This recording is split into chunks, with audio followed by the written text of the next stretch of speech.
વડોદરા શહેર કોંગ્રેસ સમિતિ દ્વારા શહેર પ્રમુખની આગેવાની હેઠળ મુખ્ય ચૂંટણી અધિકારી બિજલ શાહને આદનપત્ર આપી રજૂઆત કરાઈ। આવતીકાલે તારીખ 4 જૂનના રોજ લોકસભા અને વિધાનસભા ચૂંટણીને મતગણતરી થવાની છે, ત્યારે આજ રોજ વડોદરા શહેર કોંગ્રેસ પ્રમુખ ઋત્વિક જોશી, પૂર્વ વિપક્ષ નેતા ચંદ્રકાંત શ્રીવાસ્તવ, ચૂંટણી એજન્ટ કલ્પેશ પટેલ સહિતના આગેવાનોએ મુખ્ય ચૂંટણી અધિકારી બિજલ શાહને આદનપત્ર આપી રજૂઆત કરી। લોકસભા મતગણતરી નિષ્પક્ષ રીતે થાય તેવી માંગ કરી હતી। સાથે સાથે આક્ષેપ કર્યો હતો કે નાયબ ચૂંટણી અધિકારી વિવેક ટાંક કથિત રીતે અમારા ચૂંટણી એજન્ટને કાઉન્ટિંગ એજન્ટના ફોર્મ 18 વિશે ખોટી માહિતી આપીને ગેરમાર્ગે દોરે છે, તેવા આક્ષેપ સાથે મુખ્ય ચૂંટણી અધિકારી બિજલ શાહને રજૂઆત કરી હતી। ઋત્વિક જોશીએ જણાવ્યું હતું કે મતગણતરી પ્રક્રિયા ECI માર્ગદર્શિકા મુજબ EVM મતોના પરિણામો પહેલા પોસ્ટલ બેલેટના પરિણામો શરૂ કરવા અને જાહેર કરવામાં આવે।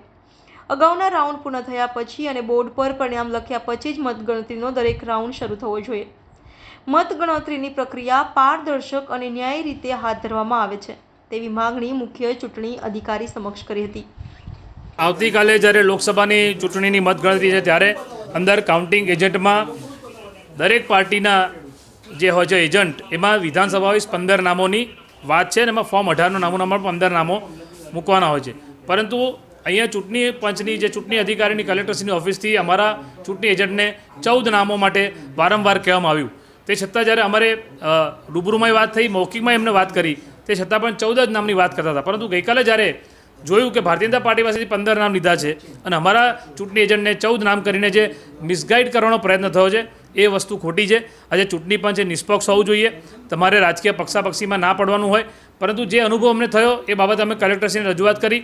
એમને કીધું છે કે ના, તમારા પણ 15 નામ અમે લઈશું। સાથે સાથે જે પોસ્ટલ બેલેટ છે એની જે મતગણતરી, એની જે જાહેરાત છે રિઝલ્ટની, એ EVM કરતાં પહેલાં થાય, એ નિયમ મુજબ એ કરવું જોઈએ। અને જ્યારે કાઉન્ટિંગ ચાલુ હોય ત્યારે ફર્સ્ટ રાઉન્ડ પૂરો થાય અને એનું એનાઉન્સમેન્ટ થઈ જાય અને નોટિસ બોર્ડ પર લખાઈ જાય, ત્યારબાદ જ સેકન્ડ રાઉન્ડની શરૂઆત કરે। આવી બધી બાબતો જે મહત્ત્વની છે એ બાબતે પણ અમે રજૂઆત કરી છે।